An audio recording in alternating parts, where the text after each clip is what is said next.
Last year, while contacting students for the President's Scholar Breakfast, I heard from a student that was told that if a university offers you a large scholarship, that institution must not offer a valuable degree. Our next speaker would surely disagree with that. Joshua Chauvin is our first Rhodes Scholar at the University of Windsor.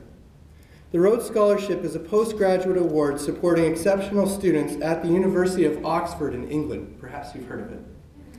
The scholarship pays for tuition and living expenses.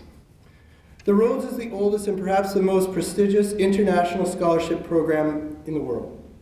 11 Canadians are selected each year to join a class of 84 scholars from more than 20 countries from around the world. Josh will have received lucrative scholarships for both the University of Windsor and the University of Oxford, and both are well deserved. We are both pleased and proud that he is taking the time to share his experience with us today.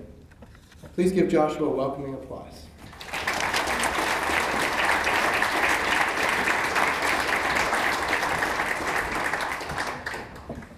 Well, thank you, Tim, very much for your kind and most generous introduction, even if it means everyone's head is now buzzing about with expectations that I could not possibly hope to fulfill.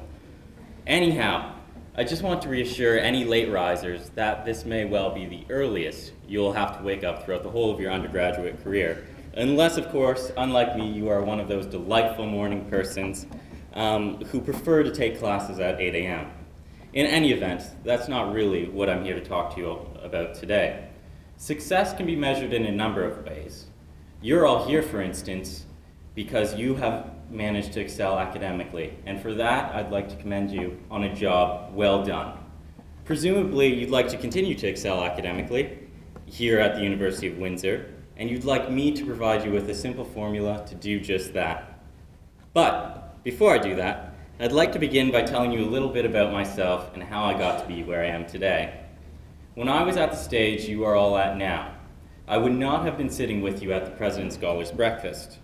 Although Tim assures me that I was invited, and I'm pretty sure I wasn't sleeping in.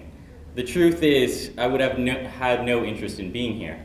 Perhaps that sounds a bit crass, but when I was 17, growing up and living in Windsor for all those years, I wanted nothing but to escape. I saw graduation from high school as the beginning of my freedom. No more younger sister bugging me to listen to her latest musical masterpiece or latest life drama. No more parents telling me what to do. Take out the trash, put the dishes in the dishwasher and not the sink. It was time to start a new life, to establish new roots in a city that was unfamiliar to me. Part of my great plan to escape was to apply widely, and I did just that. I ended up applying to 5 universities in Canada, and I got accepted into all of them. Finally, I could leave home and breathe that sweet air of freedom, or so I thought. Given that I'm here talking to you now, you can see that that didn't exactly pan out, and my quest for freedom was rushed to a halt. But of course, I could say that that wasn't for a lack of trying. In the end, I guess I was being a bit naive. Even if they hadn't outrightly discouraged me from applying elsewhere, there was no way my parents were going to pay for me to go out of town to a school that was offering me very little in terms of financial compensation when the University of Windsor was going to pay for most of my tuition, and since I would be living at home, I wouldn't have to worry about accommodation and living expenses. I was devastated. My lofty dreams to get away were put on the back burner, and I had to deal with being at home for the duration of my undergraduate career. Although I would be occasionally called upon to help out around the house, and my sister would still harass me with the turbulence of teenage life, at the very least, I can say that she got better at playing the piano. And I became a more willing, and might I add, better listener. It's been a long 5 years finishing up my University of Windsor degree, and I've learned a lot in my time here. Like how for registering for courses on the SIS is much like buying concert tickets that are likely to sell out in advance. Despite my initial reservation, I can honestly say that if I were to go back and do it again, with all that I know now, I would not have chosen anywhere else to be. In fact, there's very little I would have changed. The investment of my mentors and other faculty members in me here, as well as the support I received from my family and friends, has been absolutely instrumental in my success to date. As an undergraduate in both philosophy and psychology, I was afforded a unique opportunity to work closely with my professors, something that would have been impossible at a larger institution populated by a surplus of graduate students, all eager and fighting for those same highly coveted, limited positions to work closely with their favorite professor. Living at home also turned out to be beneficial.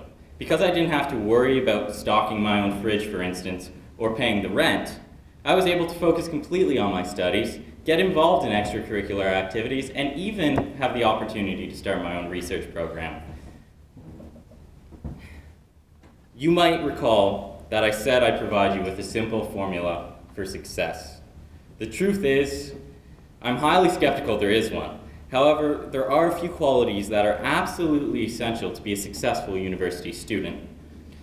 I don't have time to go over all of them, but there is one quality that is perhaps more important than all the rest.